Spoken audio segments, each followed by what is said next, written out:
know what to do. Oh, yes, Yeah. we're recording. We're recording. So that we can reference that later. Anyways, Tech Week, it's great. Okay, so this is the format that's going to be going on for the rest of the week in the basic format daily. But to get started, I'm Amber Johnson. Originally, I grew up in Michigan, and Laura Confer graciously hired me as an intern in Boston back in 2017. From there, I wiggled my way up through the logistics trainee program and eventually becoming a forecaster on the LIFT team, Logistics Inventory Forecasting Team, for those unaware. Jason wrote, okay, no personal messages during this because I will not be reading them. Sorry. Love you, Jason, though. Okay. Anyways, then I met eventually, because those who can't do teach, I am now the manager of the LIFT team, and I get to create lots of tools and data visualizations to be able to help my team drive the business forward. Also had to peep the pup because Banjo is the best little Yorkie I've ever met in my whole life. So if you want any more photos of him, absolutely let me know. But something that's going to be helping us along the way during Tech Week is Mentimeter. So if you haven't used it before, I'm going to switch to that screen. Mentimeter. So feel free to log on to menti.com and use this code to be able to enter the room, or use the QR code, and we'll take a minute or two to get into that. I have no way of knowing who is in and who is not, but we'll have to give it a minute. But we'll be asking trivia questions throughout the week and kind of getting some input from you guys. So let me go to the next screen. Oh, love it. Okay, so basically I want to start off with, what is your experience with Excel? So we've got 5%, never heard of it, have heard, but I've never created my own tools and reports. I use it often and know how to create my own reports and tools. So I love that there's at least people have used Excel before, which makes my job very easy. And it means that you guys will be able to very actively participate in the content that we have for the week. But the nice thing is also, for those of you that have never heard of it or never used it that much before, we also have content for you. So that's great. All right, gonna move on to my next slide if I figure out where that went. Okay, very cool. So basically, if you've never heard of it before, Excel is a great electronic spreadsheet used to organize data, perform calculations, and graphically represent data. It's really great for data analysis. I mean, I don't know one person, I don't know very many people at the company that don't use Excel on the day-to-day. I mean, there are complete brands that are managed through Excel, including 3PP, Marketplace, What's Up, Jordan West.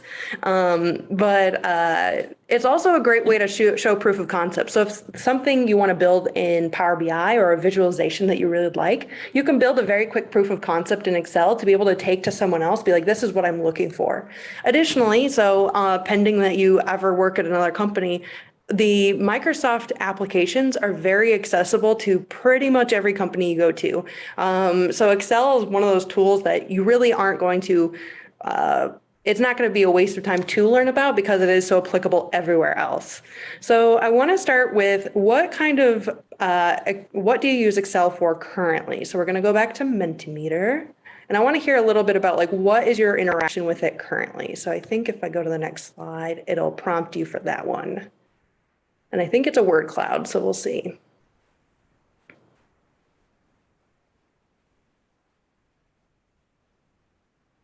Daily use, love it. Pivots, absolutely.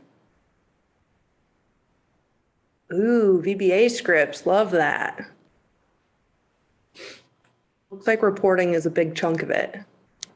I don't know if I can, I can scroll. Oh my, look, geez. Results, workbook for notes, recap analysis, daily use, everything, me too. I use it to budget my life. Data, pulling SKPIs, SQL Snowflake, love that. Awesome. So this is saying hi to Amber, perfect. That is actually the best way to communicate with me, is through any kind of Microsoft application, working with ClickData. So what I'm getting, the gist of all of this is, you're using it every day. It's a lot of data and it's a lot of reporting, which is important because, the most powerful people and the most influential people at the company are the people that can manipulate and use data in their stories to be able to drive results. So this is great. Troubleshooting issues in all of the above. Absolutely. All right. So if you were unaware, there are So basically at the company, we use it a lot for reporting, data entry, lists, calculators, simulations, but there's also other things you can use it for. So I saw one on VBA and automation. So be able to create process sustainability, as well as you can use it for educational purposes. You can use it to fetch live data, using it as a database. You can use, so if you didn't know, there's statistical analysis tools in there as well for solver optimization. If you end up being interested in that, let me know because I love it. But there's a lot to be admired about Excel and everything that you can do with it. If you didn't know, there are over 500 formulas in Excel, and I have only scratched the surface. So I very much encourage everyone to go out and find a new one today, a little treasure hunt. The cool thing about Excel is there's no permissions that are needed. So we can just go on and get moving right into the deep end of it. So what we're going to go over for basic use of Excel is that the ribbon is extremely powerful in being able to organize what different tools are at your disposal. So I'm not going to go into every single one of these, but I'm going to go basically, if you're ever curious to find something new, if you just go through every single button on the ribbon, you'll be able to find something new, I'm sure. I found something new today and I'm very excited to tell you about it. But I'll go into my top tips that have saved me the most time over the years and things that I think are very important. So let me get my clicker, actually, laser pointer. So on the insert tab, there's a very critical thing that is going on here, and that is pivot tables. So pivot tables are the easiest way to segment a lot of data very quickly based on all of the data that you have at your disposal. Now, things that can be used in conjunction with that would be the charts as well as the filters. So slicers and timelines are going to be able to make it very user-friendly to be able to use these pivot tables because some people don't know how to filter and use that inside of it. So creating a slicer that says between these date ranges, I love all this data makes it very easy to use. Something that's very important but lives in PowerPoint, actually, this is the only PowerPoint note that I have, is that in PowerPoint, there's a screen recording function. That is very critical, especially as you make, SOPs or if you're making kind of training documents, screen recording is becoming very important, especially in tier 2. So just wanted to let you know in PowerPoint on the insert tab that exists. In Excel, there is a screen capture function, but I'm just saying screen recording is amazing. So I digress. Okay, next thing, I don't know how much time I've spent in my life trying to make sure all of my squares or all of my labels are all matched up and, aligned very pretty. So finding in the page layout tab, the align button, where you can align by the middle, the center, the right, the left, distribute horizontally, basically making this mess up here into this beautiful thing down here has saved me incredible amounts of time, especially when I'm building all sorts of PowerPoint presentations. This is accessible in any Microsoft application, so I very much love that function. Additionally, on the formulas tab, if you're making, as many of you said, you're, expert Excel users, sometimes you've got crazy Excel formulas that are taking up so much bandwidth and RAM that it takes forever every time you click on something. So having the option to change your Excel from calculating automatically to manually has saved me immense amounts of time, especially if you're working with something crazy. So that's really nice. But remembering to turn it back on is the key, because sometimes I'm like, why is my Excel not working? And it's like, oh, I turned off my automatic calculation. I digress. But another cool thing is if you think that there's a function out there that might be able to help you, aside from Google, what you can do is look through these different libraries of formulas to be able to find, okay, what should I be Googling for? I didn't know not was a function, but at least I can go look for it now. But moving forward, the view tab, this is so critical, and I found this stuff out today. So the first thing I want to make sure everyone knows is we are no longer painting our worksheets white. We are now removing grid lines. This is extremely important. I don't want to see another tool made with white painted workbooks. I want to see no grid lines. Anyways, but another thing that's very important is I don't know how many times I've been working on an Excel sheet where I'm going between different tabs and trying to screenshot something to go reference a column here or do this. You can open up multiple different windows with the same Excel sheet. This is so hypercritical that everyone knows this. So you can open a new window and you can be able to see both windows at the same time and be able to edit in live time. It's amazing. I think if there's one thing to take from this presentation, it's this slide. But I digress. Okay, so I showed you a lot of really quick tips, and there's really, I can't even scratch the surface of all of Excel today, but what's important is to make friends with Google, because if you search Excel function and what you think you're looking for, odds are it's going to take you to the Microsoft support website. And I cannot stress enough how important that website is about walking you through very specifically what each formula is looking for and what output will come from that. It's really good at kind of translating Excel language to English and putting it in perspective of how you can use these to leverage in your tools. Now, up till now, we've been going over pretty basic functions. I'm going to take a very sidestep, a pretty aggressive sidestep, and we're going to go into a little bit of the tech side and like the data structure, because I didn't go over the data tab yet. However, this is where I spend like 99% of my time. So if you've ever looked at a really cool Excel tool and you're like, how does it refresh so easily and everything comes through very easily? It is external data connections. And I want to say it as a group. Copy and paste is beneath us. So having external data connections is so important for sustainability of routine, sustainability of tools, sustainability of everything. So as soon as someone says copy and paste is canceled, yes, 100%, thank you. I want to make sure everyone knows that if the data lives out there in an exportable function, there's probably somewhere we can connect to it on the back end, which can be automatically live updated. So this is kind of a setup step. So if you're going to be messing around with data connections, it's important. I'm going to leave these slides up in the resources tab later so you can kind of reference back. But just knowing that you can get access to all sorts of legacy wizards, so you can directly connect to SQL Server, the data connection wizard, Access, etc., and pull that directly into your Excel sheet and be able to manipulate the data there instead of doing an export, manipulate the data, upload it somewhere. Nah, that's the past. We're in the future now. Additionally, you don't need all of that nonsense to be able to do some really cool stuff. You can also just pull data from one workbook to the other. So let's say I have things that are saved in one location. I can pull it in automatically. It doesn't have to be a database, but data connections are extremely important. Additionally, one of my favorite database connections is Oracle. But to connect to Oracle, you need to go to the company portal and download it. So I'm not going to spend too much time on that, but to be able to, apparently we did not reserve this room long enough. Oh, well, he will figure it out. To be able to connect to Oracle, just go to the company portal and that's accessible there. Won't go into too much detail, but cool thing about sustainability and the way that we connect to the data connections is all it takes is this refresh button, and then you're automatically connected to really important data sources. Now, all of this is great. I've given you a lot of tips, but man, who should I reach out to? Me. I'm deeming myself the Excel wizard. By all means, I'm the Top Gun of Excel, if you will. I think Nina's very close behind, but we'll get there. You're Power BI, I'm Excel. But if you ever need anything, absolutely call me, email me, whatever. I also have monthly office hours where I work on projects with people. So anytime, Maverick Johnson, absolutely. I'm more of like a rooster, but it's okay. We'll get there. But yes, okay. So this is just kind of the wrap up of like the data section, but now it's time to do something together.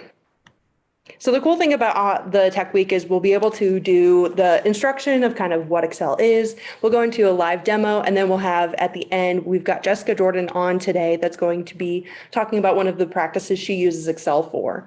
So here we'll go to, can you put the link to the app in there, please? If you have not gone to the app yet, we've got a Tech Week app. It would be kind of counterintuitive to do a Tech Week without using the applications we're talking about. Here you can see the schedule, which is you can see who's presenting each day. Love it. So pretty. Nina made it and it's amazing. Also at the end, I will request that you guys leave me feedback because I'd love to know what else you are going to leverage these things for, or if you're like, this presenter sucked, Amber, get off the stage. By all means, let me know. But then if you go into the resources tab, this is where you're going to find the practice file for today. So if you want to follow along with what I'm doing, I'm just going to walk you through a quick example of how I clean up data in the Monday Excel folder. Eventually, I'm going to be posting the slides from today, some best practices, some resources. I think Nina's done a really great job with the other, I think you put in some resources for me as well. Put in resources of like cool formatting, tutorials, YouTube videos, all sorts of things. So if you go ahead and download a copy of the Excel Exercise Tech Week. We're going to be working on that for today's demo.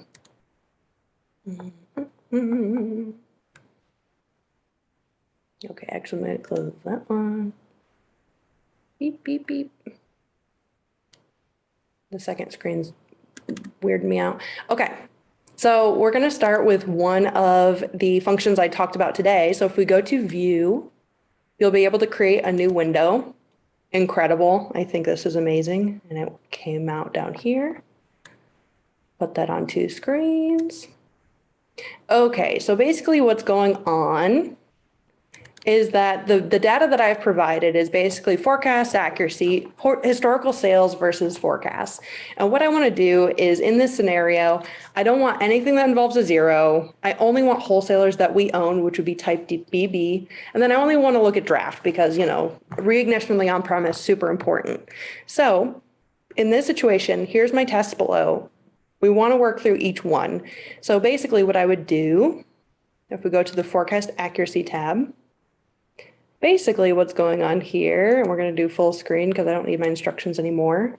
So first things first, the first thing on the list was I wanted to remove zeros. So here I'm going to say 0, question mark, creating a new column. And what I'm going to do is I want to do some logic-based arguments. Basically, logically, is this a 0 or is it not? So in this situation, I would use if. Beep, beep. If sales quantity equals 0, get that nonsense out of here. Or leave it blank because I don't really care. So we can see that if it equals 0, it's going to do that. Cool. Bingo bongo, we've already removed so many data points out of my data set. Additionally, I want to be able to see if the wholesaler type is BB. Now, what you see in this data set is we don't have the wholesaler type. But I know that wholesaler type lives in another document. So here in the general wholesaler table, the type lives in column H. So in this circumstance, there's a bunch of different ways that you can match the two up. You can, one, use SQL and do it that way. Or if you're trying to do some quick calculations, you can use VLOOKUP or XLOOKUP or any of the lookups. Or my favorite is index match. So I'm going to say wholesaler type. And then I'm going to do index, which index is looking for a specific column or is looking for a specific item in a column. So in general wholesaler, we're looking for a certain wholesaler type. Then we want to match to find the row number that it's supposed to be looking for. So in the raw tab, we're trying to look for the type based on this wholesaler number, Central LA. But we need to match it with what's going on in this table. So what it's going to do is it's going to look for 70427 in this wholesaler column, and wherever it matches that row is going to index the type. Love that. And we want it to be an exact match because there's all sorts of numbers, don't care about everybody else. And it didn't work, of course, because why would it? Okay, another parentheses, bingo. So what we see is that there's a lot of BR, which is spooky because that is not the wholesaler type. Let's find out why it's happening that way. Love that that's happening at this very moment. Okay, don't know why that worked differently, but now we've got BB. Love that. Sometimes with Excel, it's just trying twice. Okay.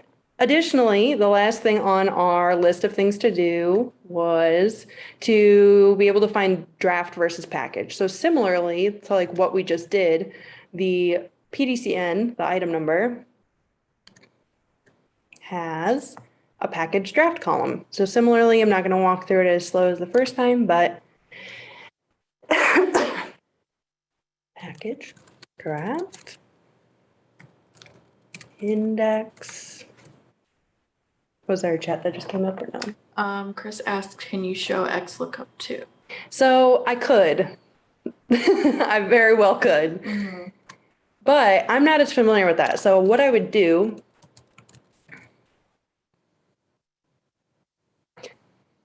and I'm not afraid to admit that I don't know XLOOKUP very well. So what I would do is honestly Google it, and then it's going to tell me what parts of the what parts it's looking for. Sorry, I don't have COVID now. Hope not. Hope not. Okay. Actually, Chris, if you want to come off mute and kind of walk me through what I would do with XLOOKUP, by all means. Sure. Yeah. Love that. So I personally like XLOOKUP. I think it's easy. It does a lot of the Kraus joined and made us echo. XLOOKUP, big XLOOKUP guy. But anyway, it's pretty easy. You just do the value you want to look up, the column you want to look it up in, and then where you want it to return. And also it has error handling in it, which is nice. So if it can't find it, you can just make it say nothing or whatever you want. And I really like that one. So I think it's a pretty easy one to understand. It doesn't have kind of the problems that VLOOKUP has. So it's a pretty good formula. Have been using this and never went back. You know what? That's a great point you bring up, because when I'm doing like the index match, I have to do a lot of the error handling, and that is actually a big pain point. So you know what? I've been converted. I think this is great information. This is the point of Tech Week, guys. You gotta swallow your own words sometimes. Okay, so okay, we're gonna backpedal. So what we're happening is we're looking for this PDCN in the general PDCN table, and we want it to return draft versus package. Perfect. I love that. Okay, you know what? Index match to the wind. The cool thing is there's also, I like that you're able to make it exact still, and then also do it first to last, and then in ascending order. I think that's incredible as well. So you know what? Love that. So yeah, from that example, basically from here, you're able to, you've got all the data that you need to be able to filter appropriately. That sorting is a huge win. You're absolutely right. So if we go to the Insert tab, bring in a pivot table, and I want it to submit to the Forecast Accuracy tab. Clearly an X factor. I love the commentary. So we're going to paste it here because I want to compare to what it looked like before scrubbing. So wholesaler. Beep, beep, beep. If you're unfamiliar with pivot tables, basically you've got all of the fields from your original data set, and then you're able to move it into filters, columns, and values.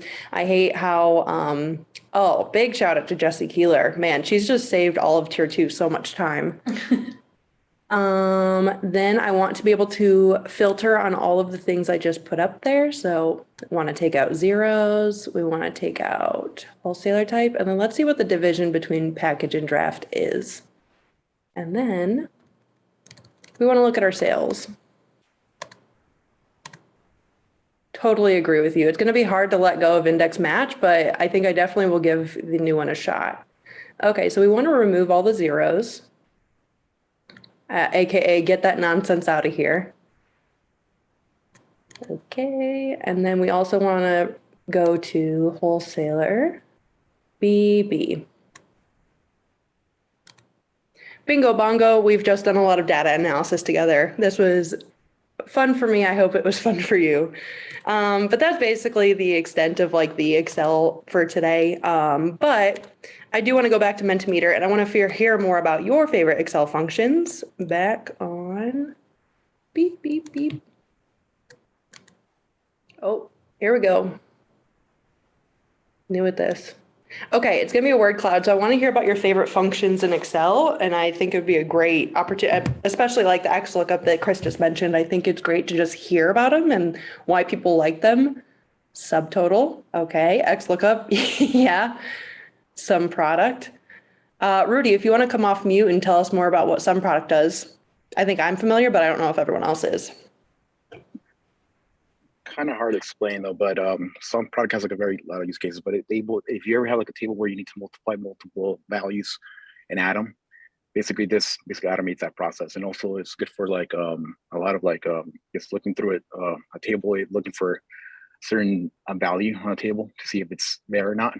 So I use it in very different ways, but it's a very versatile function. Awesome. Thank you so much. And then DeVito mentioned it's great for weighted average. Absolutely. Conditional format, love it. If you're unfamiliar with conditional formatting, please let me know because this is a very quick way to be able to, find needles in the haystack of your data. Pivots, pivot tables, love that. Shortcuts, hotkeys are life. If you're going to be copy and pasting, at least you Control C, Control V. We're not right clicking nothing anymore. So please let me know. Some ifs, if error. I love if error, but now that now that XLOOKUP's got the error proofing, what am I gonna need it for? Gantt charts, ooh, whoever put Gantt charts, what is your best, like, how do you do that? Generally, how do you do that? Because every time I've made one, it's like very upset with me and it looks bad. Hey, yeah, it was me. It was Nicole. With Gantt charts, I'd say one of the easiest ways to do it is there's so many different templates that already exist in Excel. If you just look for them, whether they're already built into Excel or Excel Online. And so when it comes to project management, which I use Excel for a lot of project management type stuff, and Gantt charts, there's so many different formats of them and different versions of Gantt charts that are already built into Excel. So the way that they're already set up is very easy to manipulate. You can build them yourself from scratch, but they already exist. So it's easy to just start with something with a template that already is out there on Excel Online. The hours are. I love that. And also, yes, please share your background with all of us because that's great. Also, if anyone has any cool templates of ways they've used any of these functions, so if you have a good template you like using, feel free to put that in the resources that we have up on from the app. Feel free to upload them to the Excel day and you'll be able to share best practices or the projects folder and be able to put that in there.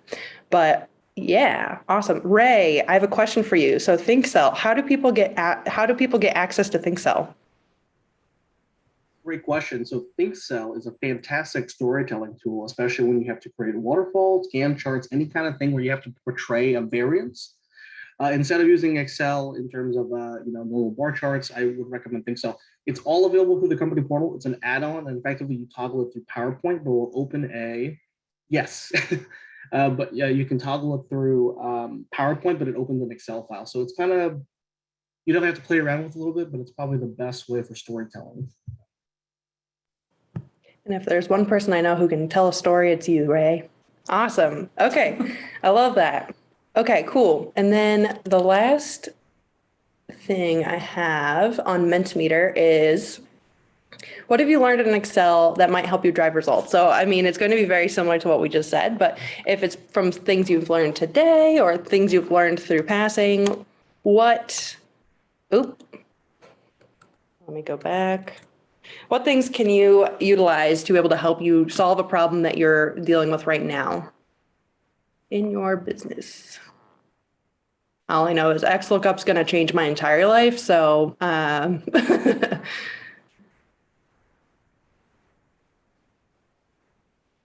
it's a thinker.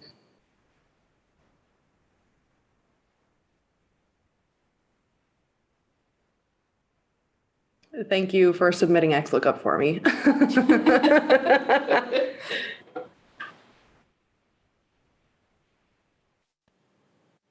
Absolutely, definitely something out there for everybody.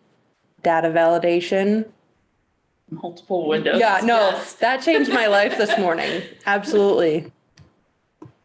And it's like such small things that really change a life. Like no copy and paste. It's beneath us. Simulation validation. Love that. When you figure that out, feel free to let me know because I'd love to see it. Oh, can you put VBA in Power BI? I've never tried it. You might be. I able don't to. know, but Cool. you can basically good if you have a session. Power BI or if you have a VBA code that does Thought-provoking. something in Excel, Yes. you could So probably your link next it step to will Power be BI to at some to, point. That's awesome. but- Something yeah. that will also, so anyone who wrote VBA, I think something that'll be very cool also will be Power Automate on Thursday with Chelsea. She's been doing a lot of really cool stuff. But cool. Let me see. Multiple independent sessions. Absolutely. All right, cool. So that's basically all I have in terms of like my content. Now we've got, 25 minutes for Q&A, as well as I want to have Jessica Jordan come off mute, tell us a little bit about herself, and then we'll go into her slides about what she's been doing in Excel. Sure. Hey guys. My name is Jessica Jordan. I manage our data management team here at AB. So all that incoming data from our wholesalers goes through my team. Just background on me. So I have a degree in computer science and economics and just finished up my MBA in infotech last August. I've been with AB for about 6 years, entire time on the data quality team. And just a fun fact about me is that I play dodgeball competitively and will be playing in Cairo, Egypt in December for USA team. First of all, didn't know that was a thing. Second of all, congrats. That's amazing. Okay. Anyways, back to your presentation. Awesome. So this is a little bit different, I guess, from kind of what Amber's covered today. So I use Excel very heavily with automating data, and with that comes in a lot of the VBA scripting. So one of the biggest tasks that my team takes on is managing all of our lodging teams' sales reporting. And I know this is logistics, so you guys won't really have much know about this, but for the hotel environment, a lot of hotels don't make the sales directly, but it's often restaurants that operate within those hotels that the hotel does not own. And so we need to not only track the sales at a hotel level, but also maintain a mapping of which restaurants are operating in which hotels. And then we also need to take into consideration any sort of notes regarding, particular wholesaler reporting in hotels. So we have a tool where we're able to input in a list of hotels that will pull back yearly sales. We could do it monthly level. We do it at a yearly level. That will also pull in a restaurant mapping, which this is a bad example for Remington, since they don't have any unique VIP IDs that are for restaurants that are operating. But on that the right-hand side, you can see imported notes. So we have a process on this same screen. You see all these buttons at the top, which is a lot of buttons, but they do a lot of different things. And all of this goes back to just VBA scripts that are written. So we're able to import or export out notes that we save into a Snowflake database where we can come in and type and say, hey, this could be a 4th tier sale for this hotel, or no wholesalers reporting this account, or, the restaurant's closed, what have you. We can input that into the into the Excel. Just click a button that says like add call point note. We can update the notes. There's also restaurant VIP ID mapping. So we're able to maintain the mapping between hotels and restaurants within this tool, and export it out to, or upload it, insert it in, I guess, into Snowflake, and maintain that connection between a live database and the applications that we're using. So we're not trying to maintain all this list of information in Excel that we just have to continue to reference. It's all automated and exporting and importing into the tool. And then we have different buttons just for loading sales at different levels. So we can load the account sales, brand level sales, brand package, distributor, and then brand package account sales. So nothing too wild really to get into. The formulas, you can see you can't see the formulas, but the 2017 CE sales, 18-19, all of these in here that we use are all the index matches. So it does kind of go back to something that Amber referenced to this morning. So this, when we import it in from a database, it just creates a new a new sheet within the Excel workbook that this overview page will look towards to pull in the data that's relevant for each of these accounts. That's awesome. Before we move on to the next page, how often do you have to do maintenance on this code, or how often do these break? Because every macro I make breaks immediately because I'm really bad at it. Very rarely. The only sort of update we have to make is when we have to add in a new year. for the sales. And we could do that dynamically, but right now we're just doing it.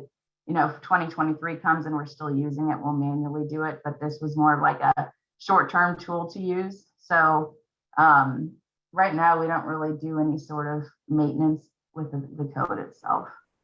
That's awesome that it's lived thus far, and it's cool. What's also cool, like what you're referencing, is being able to interact with that database. And I think on Power Apps on Wednesday, we'll talk about a different way to interact with databases as well.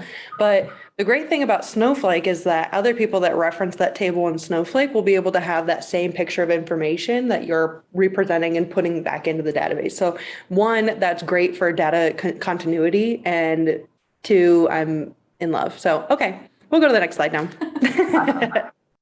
This slide's nothing really too special. So this is just showing kind of a check we have in place, that first screenshot. So we take all the different exports from Snowflake and just doing a quick comp to make sure that the database that shows sales didn't get updated with a refresh number as we're updating this report. So that's just a quick validation check we have. And then the second and third screenshots are just imports into Excel of like the raw data drop that's getting pulled in from Snowflake. So that second screenshot is a list of hotels and how they're classified with a check to make sure that they're in the account list. And then that third screenshot is just the exact drop that we pull in from Snowflake, just to show what that looks like.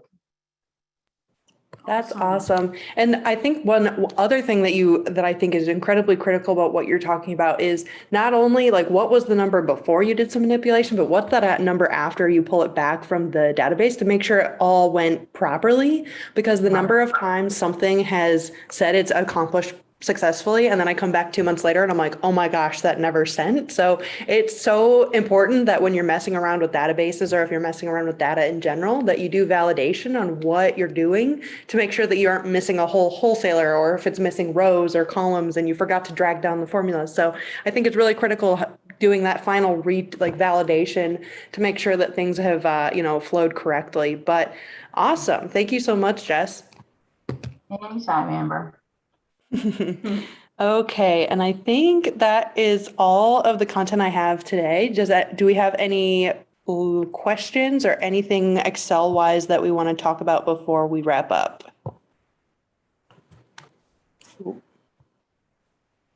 Otherwise, thanks for coming. I think we'll probably put the QR code back up on the screen just in Yes. case anyone popped in late, needs to check in still, but again, I will post in the chat the check-in link and then the link to the Power App. So if you don't have access to either of those, request access and I'll get an email and get you access. And thank you so much for hopping on. Thank you, Amber, for helping me.